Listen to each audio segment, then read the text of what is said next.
నాకే గనుక కూతురుంటే నా మీద ఎంత ప్రేమ చూపిస్తుందో ఈ మైథిలి అంతే ప్రేమ నా మీద చూపిస్తుంది. కానీ ఇది నిజమైన ప్రేమ లేదా నన్ను ట్రాప్ చేయడానికి చూపిస్తున్న ప్రేమ? అడుగుతుంటే మాట్లాడరేంటి? మీరు దాని ట్రాప్ లో పడిపోయారా ఏంటి? చిచి, సుహాసినిని ట్రాప్ చేసేవాళ్ళు ఇంకా పుట్టలే త్రిషా. ఆంటీ రియాక్షన్ చూస్తుంటే మైథిలి ట్రాప్ లో పడ్డట్టే ఉన్నారు. ఏదో ఒకటి చేసి ముందు ఆంటీ మనసును విరిచేయాలి.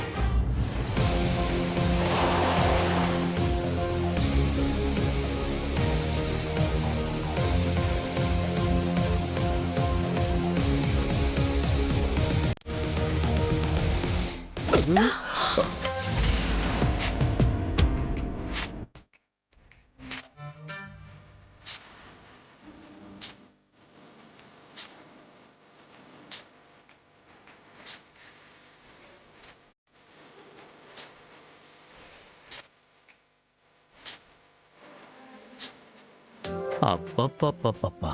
ఎవర్రా ఈ అతిలోక సుందరి? పెట్టలాడిపోతోంది.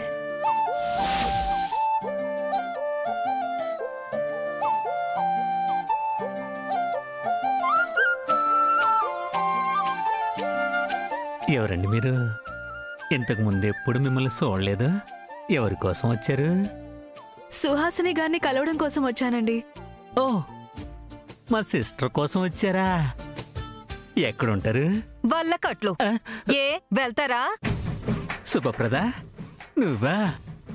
మన సుహాసిని కోసం వచ్చిందంట. వదిన కోసం వస్తే మీరేం చేస్తున్నారు? ఆ? పాపం నా చెయ్యి తగిలి ఫైల్ కింద పడిపోతేను తీసిస్తున్నాను. పదండి మేడం, పదండి. సిస్టరో, సిస్టరో, సిస్టరు, సిస్టరు, త్వరగా రా సిస్టరు. రండి రండి. సిస్టరు, ఎక్కడున్నావు సిస్టరు? ఏంటన్నయ్యా? రా రా రా రా. ఈ అమ్మాయి ఎవరు? నిన్ను కలవడానికి వచ్చింది. నమస్తే మేడం. ఓ స్వాతి, నువ్వా? ఆ, కూర్చో. ఆ, కూర్చోండి కూర్చోండి.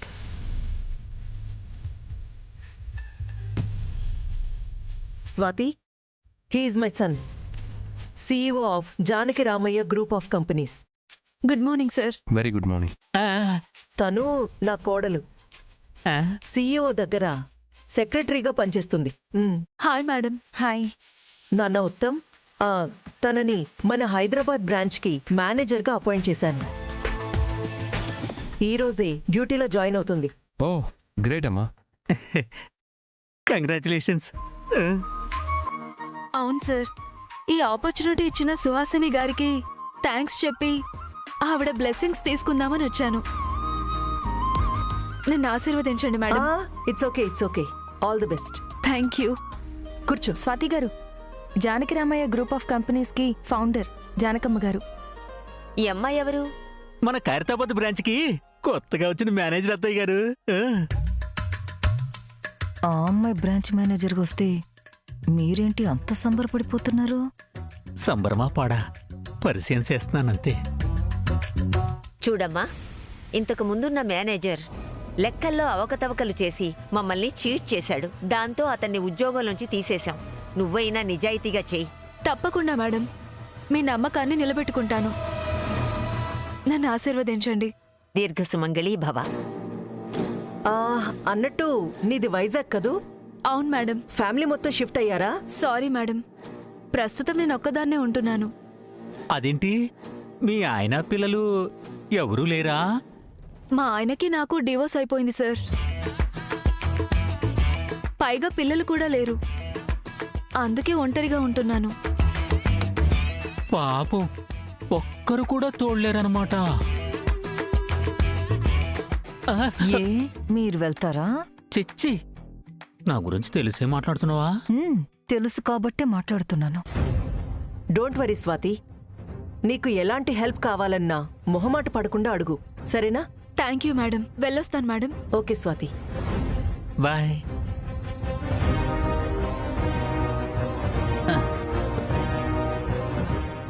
సుబ్బారావు, ఎక్కడయ్యా?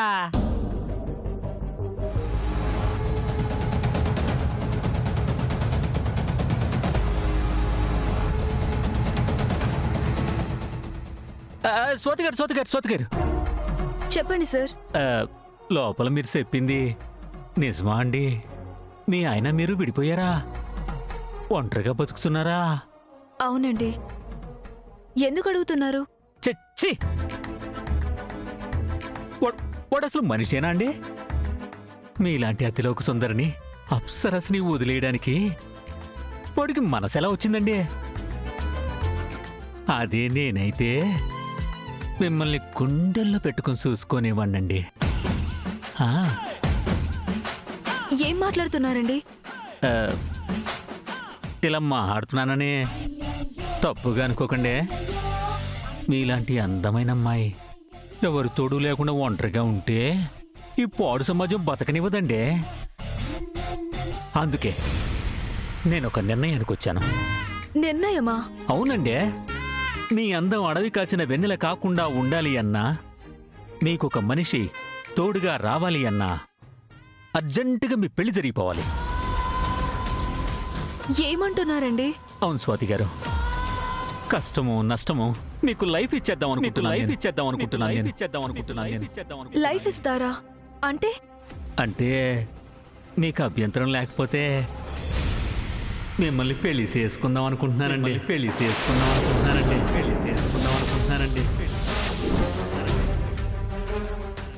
ఎంతకు తెగించవరా లీలాకృష్ణ? కట్టుకున్న భార్య ఉండగానే మరొక అమ్మాయిని పెళ్లి చేసుకోవడానికి నిర్ణయించుకున్నావా? ఏం మాట్లాడుతున్నారు సార్? నేనంటే నా భర్త నుంచి విడాకులు తీసుకుని వేరుపడ్డాను. కానీ మీరలా కాదు కదా. మీకు ఆల్రెడీ ఒక వైఫ్ ఉంది, మంచి లైఫ్ ఉంది. అలాంటప్పుడు నన్నెలా పెళ్లి చేసుకుంటారు? చెచ్చి, అది వైఫ్ కాదండి, పదును పెట్టిన నైఫ్. నైఫా? అవునండి. అసలు మీరు దాని మొహం చూసారా? జంతికాయ సంతలో చింతకాయలు అమ్ముకునే దానిలా ఉంటది, చండలంగా. ఎప్పుడు ఆ ఏడుపు గుట్టు మొహం ఒకటి వేసుకొని ఏడుస్తూనే ఉంటది. పైగా పెళ్ళి ఇన్నాళ్ళైనా దానికి పిల్లలు లేరండి. అది కొట్రాలు.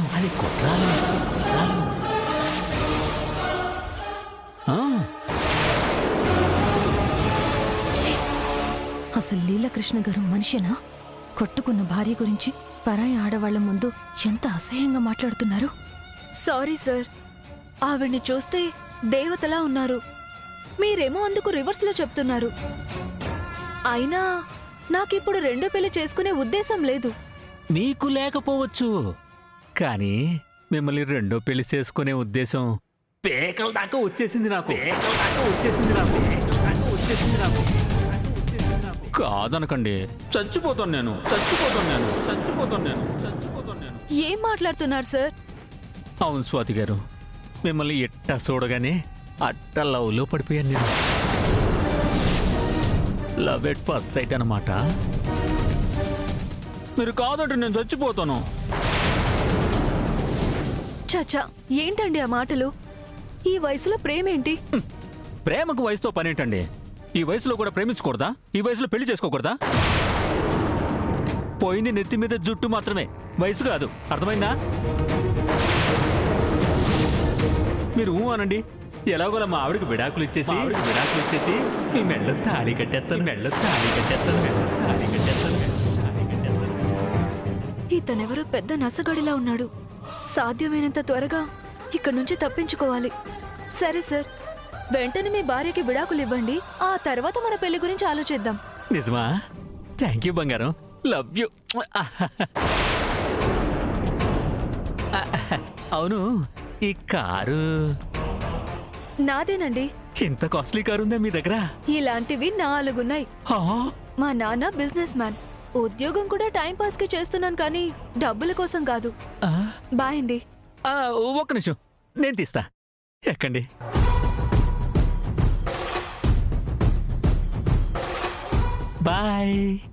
బాయ్. ఓరి నాయనో, కోటీశ్వరరాలంట. పడితే గిడితే ఎట్టాంటి దాన్ని పట్టాలి, లైఫ్ సెట్ అయిపోద్ది. ఒరేయ్ లీలాకృష్ణ!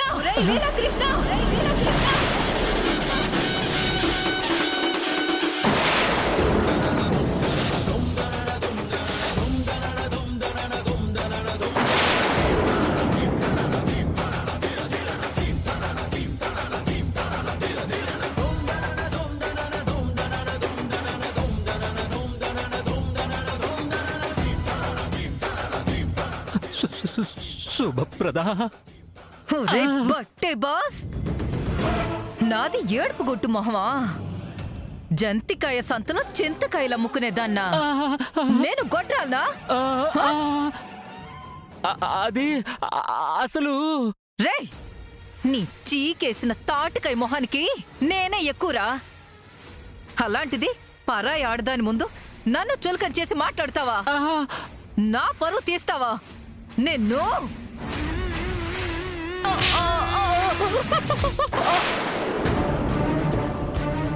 Bye bye. ఊహ కాబట్టి బతికిపోయావురా. అదే నిజంగా అయ్యుంటేనా కుక్కను కొట్టినట్టు కొట్టి చంపుండేదాన్ని. అయినా నిన్ను మాత్రం వదిలిపెట్టనురా. రేయ్, అమ్మా,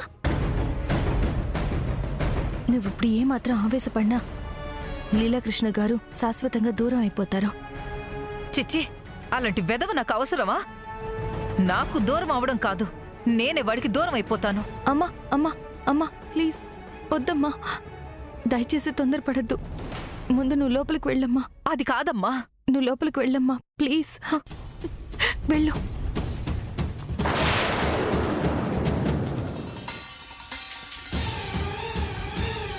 బాయ్ బాయ్ బాయ్. మైథిలి, నువ్వా? ఎవరికి సెండ్ ఆఫ్ ఇస్తున్నారు? అది నా ఫ్రెండ్ వస్తేను వాడికి బాయ్ చెప్తున్నానంతే. ఫ్రెండ్ అంటే గర్ల్ ఫ్రెండా, బాయ్ ఫ్రెండా? చిచ్చి, నా మొహానికి గర్ల్ ఫ్రెండ్స్ ఎవరుంటారమ్మా? బాయ్ ఫ్రెండే. ఈ రోజుల్లో ఎవరిని నమ్మడానికి లేదు లీలాకృష్ణ గారు. చిన్నిల్లుతో పాటు ఉన్న ఇల్లు కూడా పోయే ప్రమాదం ఉంది. ఓకే? ఏంటి, సిన్నిళ్ళతో పాటు ఉన్నిల్లు కూడా పోతుందా? ఇదేదో తేడాగా మాట్లాడుతుందే.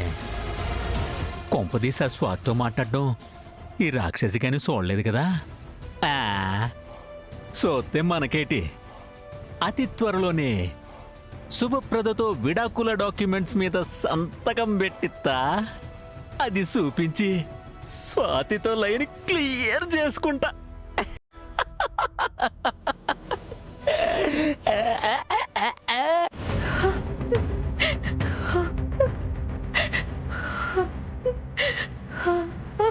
అది వైఫ్ కాదండి, పదులు పెట్టిన నైఫ్. అది కొట్రాలు. ఎలాగోలా మా ఆవిడకి విడాకులు ఇచ్చేసి మీ మెడలో తాళి కట్టేస్తాను. అమ్మా అమ్మా, లే అమ్మా అమ్మా, ఏంటమ్మా ఇది? తిన్నావు కదమ్మా, నీ కళ్ళారా నువ్వే చూసావు కదా. నాది నాది ఏడుపు గొట్టు మొహం అంట. నేను పిల్లలు లేని గొడ్రాలంట. నాకు విడాకులు ఇచ్చేసి ఆ అమ్మాయిని పెళ్లి చేసుకుంటాడంట. 3 ముళ్ళు వేసిన వాడే ఆ మాంగళ్యాన్ని ఉరితాడుగా మార్చి నా ఊపిరి ఆపాలని చూస్తున్నాడమ్మా. పరాయి ఆడదాని మోజలో పడి కట్టుకున్న భార్యకి ద్రోహం చేయాలని చూస్తున్నాడు. ఇలాంటి నీచుడికి భార్యగా బతికే కంటే అతనికి విడాకులిచ్చాక భర్త వదిలేసిన భార్యగా జీవించటం కంటే చచ్చిపోవడమే మంచిదమ్మా. చచ్చిపోవడమే మంచిది. నేను చావడమే మంచిది. అమ్మా అమ్మా, ఆగమ్మా. అమ్మా అమ్మా అమ్మా, ఆగమ్మా. ముందు కూర్చో, కూర్చో, కూర్చో. అమ్మా చూడమ్మా, అమ్మా నన్ను చూడు. భర్త తప్పుడు పనులు చేస్తుంటే భార్యకి చావే గత అని ఎవరు చెప్పారమ్మా? నువ్వు చచ్చిపోతే సమస్యలన్నీ తీరిపోతాయా? చావే అన్నిటికీ పరిష్కారం అయ్యుంటే ఈ పాటికి ప్రపంచం అంతా ఎప్పుడో శ్మశానంగా మారిపోయి ఉండేదమ్మా. మరి నన్నేం చేయమంటావు మైథిలి? నాకు చావు తప్ప వేరే దారే కనిపించట్లేదు. అమ్మా పొరపాటమ్మా, అలా ఆలోచించడం ముమ్మాటికి పొరపాటే. ఇప్పుడు ఏం జరిగిందని నువ్వు చచ్చిపోవాలి? ఏ భర్త తప్పు చేసినా ఆడవాళ్ళందరూ చచ్చిపోతున్నారా? అదే జరిగితే ప్రస్తుతం సమాజంలో సగానికి సగం పైగా ఆడవాళ్లు చచ్చిపోయి ఉండాలమ్మా. కానీ అలా ఎందుకు జరగట్లేదో తెలుసా? తప్పుదారిలో వెళ్తున్న మొగుణ్ణి వాళ్ళ తిత్తి నారా తీసైనా దారిలో పెట్టుకునే ఆడవాళ్లు ఉన్నారు. ద్రోహం చేస్తున్న మొగుడికి దేహశుద్ధి చేసైనా వాళ్ళల్లో మార్పు తెచ్చే ఆడవాళ్లున్నారు. ఆ పని నువ్వెందుకు చేయకూడదమ్మా? ఏంటమ్మా నువ్వనేది?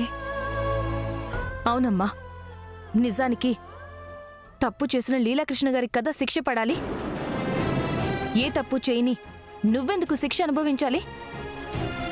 బట్టలు మార్చినంత ఈజీగా భార్యల్ని మార్చాలి అనుకుంటున్న లీలాకృష్ణ గారికి బుద్ధి రావాలంటే నువ్వు చెయ్యాల్సింది భయపడ్డమో ఏడవడమో కాదమ్మా. నీ కన్నీళ్ళకి కారణమైన లీలాకృష్ణ గారిని ఏడిపించాలి. నీ బాధ కారణమైన ఆయన్ని భయపెట్టాలి. నీకు విడాకులు ఇవ్వాలన్న ఆలోచన కల్లోకొచ్చినా కూడా భయంతో వణికి చచ్చేలా చెయ్యాలి. అంతలా టార్చర్ చేస్తేనే ఆ లీలాకృష్ణ గారు దారిలోకొస్తారమ్మా. నిజమేనమ్మా, నువ్వు చెప్పింది అక్షరాల నిజం. కట్టుకున్న భార్యను వదిలేసి మగాడు పరాయి ఆడదాని వైపు చూస్తే ఆ ఇల్లాలు పడే బాధేంటో నా మొగుడికి తెలిసి రావాలి. భార్యకు విడాకులు ఇవ్వకుండానే భర్త రెండో పెళ్లి చేసుకోబోతున్నాడని తెలిస్తే ఆ భార్య పడే ఆవేదన ఏంటో తెలిసొచ్చేటట్టు చెయ్యాలి. సూపర్ అమ్మా. ఇప్పుడు నువ్వు మంచి నిర్ణయం తీసుకున్నావు. తను చేస్తున్న తప్పేంటో ఆ లీలాకృష్ణ గారికి అర్థం కావాలి అంటే ఈ రోజు నుంచి శుభప్రద కొత్త అవతారం ఎత్తాలి. తన భార్య విలువేంటో తెలుసుకుని ఆవిడ కోళ్ల దగ్గరికి వచ్చేటట్టు చెయ్యాలి. చేస్తానమ్మా, ఖచ్చితంగా చేస్తాను. నాకే గనుక కూతురుంటే ఎలా ఆలోచించేదో, ఎలా నా గుండెల్లో ధైర్యం నింపుండేదో నువ్వలాగే చేసావమ్మా. నా కూతుర్లాగే నన్ను నువ్వు కాపాడావు. కూతుర్లా ఏంటమ్మా? నేనెప్పటికీ నీ కూతుర్ని. నువ్వు నాకు జన్మనివ్వకపోయి ఉండొచ్చు, నవమాసాలు నన్ను మోసుండకపోవచ్చు, కానీ నేను మాత్రం ఎప్పటికీ నీ కూతుర్నే. అమ్మా మైథిలి,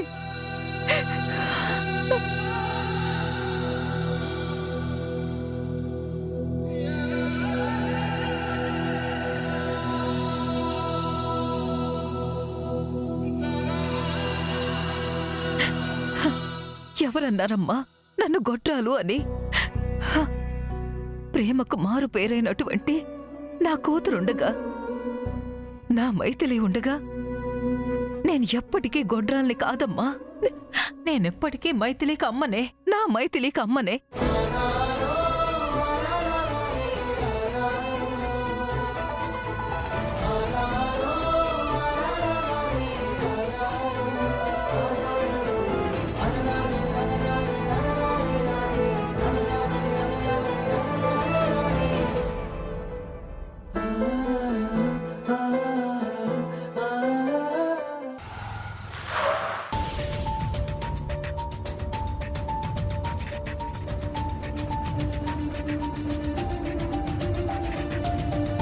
అవునండి, మైల్డ్గా స్ట్రోక్ వచ్చింది అంతే. ప్రెజెంట్ ప్రాబ్లం ఏం లేదు. ఆఫీస్కి వచ్చి కలవండి. బాయ్. తీసుకుండండి. హాయ్ సుహాసిని. హే బుజ్జమ్మా, రారా కూర్చో. ఎన్నాళ్ళయింది నిన్ను చూసి. నువ్వు వైజాగ్ వెళ్ళిపోయాక ఒక్కసారైనా ఫోన్ చేశావా? నేను చేయలేదు, కనీసం నువ్వైనా చేసావా? చూడు, నువ్వు నాకు గుర్తుండబట్టే నేనే నీ ఇల్లు వెతుక్కుంటూ మరీ వచ్చాను. చాలా థ్యాంక్సే. కరుణ నీ కొడుకా? అవునా ఆంటీ? పేరేంటి? హర్షిత్. హర్షిత్. ధనా, హాయ్ చెప్పు ఆంటీకి. త్రిష, ఫ్రిడ్జ్ లో చాక్లెట్స్ ఉంటాయి, తీసుకురా. అలాగే ఆంటీ. ఉండు బుజ్జమ్మ, ఇంట్లో వాళ్ళందరినీ పిలుస్తా. అత్తయ్యా, మైథిలి, ఉత్తమ్, అత్తయ్యా. కూర్చోండి అత్తయ్యా. అత్తయ్య గారు, తను నా ఫ్రెండ్ బుజ్జమ్మ. ఇంటర్మీడియట్ నుంచి డిగ్రీ దాకా ఇద్దరం కలిసే చదువుకున్నాం. ఆ తర్వాత పెళ్ళైపోయి నేను ఇటొచ్చాను, తను వైజాగ్లో సెటిల్ అయింది.